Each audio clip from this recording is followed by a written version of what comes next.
এই জুলাই সনদ আজকে যে জায়গায় এসে দাঁড়িয়েছে সেটাকে বাস্তবায়ন সেটা প্রণয়নের পেছনে আমাদের একটা লিডিং পজিশন ছিল প্রথম থেকে। সেই জায়গাটা থেকে জুলাই সনদ সবচেয়ে বেশি আমরাই চেয়েছি এবং এটার অন্যতম প্রধান দাবিদার আমরাই। কিন্তু এখন প্রশ্ন উঠেছে যে আপনারাই যদি প্রধান দাবিদার তাহলে আপনারা কেন স্বাক্ষর করলেন?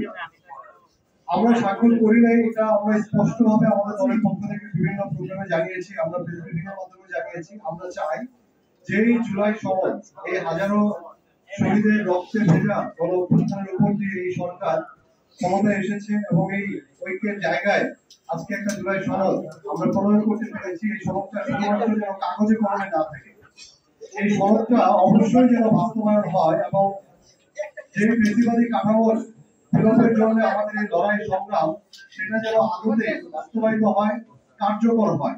সেটার জন্য আমরা এই জুলাই সনদটাকে কোনো হিস্ট্রিক্যাল ডকুমেন্ট হিসেবে দেখতে চাই নাই।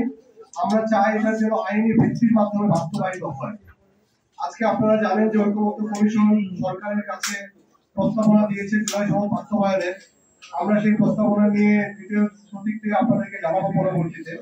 তবে শুধু আমরা এইটুকু দাবি রাখতে চাই, জুলাই সনদ বাস্তবায়নের ক্ষেত্রে আইনি ভিত্তি এবং এর কার্যকারিতা যদি না থাকে তাহলে এটা আদতে আমাদের দেশের বা আমাদের রাষ্ট্র কাঠামোর পরিবর্তন আনবে না কোনো কিছুতেই।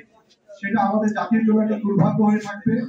আমরাই কিন্তু মৌলিক সংস্কারের রূপরেখা এই ঐক্যমত্য কমিশনের কাছে প্রকাশ প্রেরণ করেছিলাম। একই সাথে আমরা শান্তিপূর্ণ ক্ষমতা হস্তান্তরের রূপরেখাও কিন্তু আমরা দিয়েছিলাম। আপনারা জানেন যে সেই শান্তিপূর্ণ ক্ষমতা হস্তান্তরের রূপরেখা নিয়েও কিন্তু যেটা তত্ত্বাবধায়ক সরকার ব্যবস্থা সেটা নিয়েও কিন্তু কমিশনের দীর্ঘ সময় আলোচনা হয়েছে এবং আমাদের কিছু মৌলিক প্রস্তাব সেখানে ছিল যেটা নিয়ে আলোচনা হয়েছে। এই প্রস্তাবগুলো যেহেতু একটা জায়গায় এসে দাঁড়িয়েছে, আমরা চাই এটা বাস্তবায়ন হোক।